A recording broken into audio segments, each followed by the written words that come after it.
스피노자의 에티카 원문 해석 두 번째 내용입니다. 오늘은 제1부의 공리 부분인데, 공리란 증명이 필요 없이 자명한 진리를 의미합니다. 존재하는 모든 것은 그 자신에 존재하거나 아니면 다른 것 안에 존재한다. 프랙탈 기하학에서 보면 원의 종류를 두 가지로 나눌 수 있는데, 그 자신에 존재하는 것은 처음의 원이고 다른 것 안에 존재하는 것은 다른 모든 원들에 해당합니다. 처음의 원은 신에 해당하는 것이기 때문에 신은 그 자신에 존재한다는 것이고, 이것은 본질이 존재를 포함한다는 말과 같은 것입니다. 이 모든 분화 과정 중에서 최초의 원인 신은 항상 존재하고 잠시도 존재가 사라지지 않기 때문에 신의 본질은 존재를 포함하는 것입니다. 만약 신이 이 과정에서 잠시라도 사라질 수 있다면 그것은 본질이 존재를 포함하는 것이 아니기 때문에 신이라 할 수 없을 것입니다. 다른 것에 의하여 파악될 수 없는 것은 그 자신에 의하여 파악되지 않으면 안 된다. 파악이라는 것은 스스로 알아차리는 양지라고 생각할 수 있습니다. 여기서 다른 것을 최초의 원의 내부에 존재하는 작은 원들이라고 본다면 그 원들에 의해서 파악될 수 없는 것은 그 원들 안에 속하지 않은 공간들이라고 볼 수 있습니다. 실제로 그런 공간은 존재할 수밖에 없고, 예를 들어서 이런 부분들이요. 지금은 촘촘하게 분할한 데다가 축소되어 있어서 잘 보이지 않지만 원을 분할하는 레벨을 어떻게 설정하는가에 따라서 시각적으로도 이렇게 확인할 수 있을 것입니다. 다른 어떤 원에도 속하지 않는 이러한 공간은 오직 최초의 원에 의해서만 파악될 수 있을 것입니다. 자신 스스로를 알아차리는 것이 양지이고, 다른 원으로 분할되지 않은 이러한 공간은 오직 최초의 원에만 속해 있기 때문입니다. 주어진 일정한 원인에서 필연적으로 결과가 생긴다. 이와 반대로 일정한 원인이 전혀 주어지지 않을 경우에는 어떤 결과도 생길 수 없다. 삼수분화라는 원인이 주어졌기 때문에 시어핀스키 삼각형이라는 결과가 나왔고, 만약 분화에 대한 어떤 원인 조건도 없다면 어떤 결과가 발생할 수 없기 때문에 원은 최초의 상태로만 머물러 있게 될 것입니다. 결과의 인식은 원인에 대한 인식에 의존하며 그것을 포함한다. 원인과 결과는 자연계의 대칭성 깨짐에 의해서 동시에 발생하는 것입니다.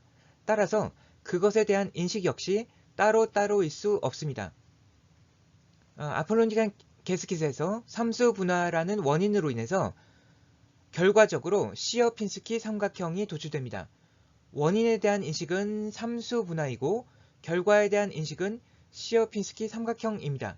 만약 이 분화 과정에서 뭔가가 잘못되어서 엉뚱한 모양이 나왔다고 하더라도 그 결과는 삼수분화라는 원인에 의존적일 뿐 아니라 삼수분화를 포함하고 있는 것입니다.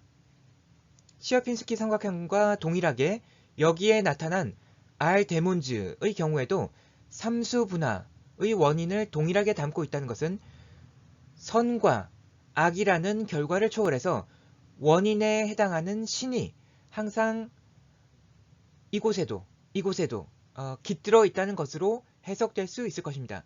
바로 이 부분이 스피노자의 사상이 동시대의 종교인들에게 그토록 위험한 것으로 받아들여졌던 이유인 것 같습니다.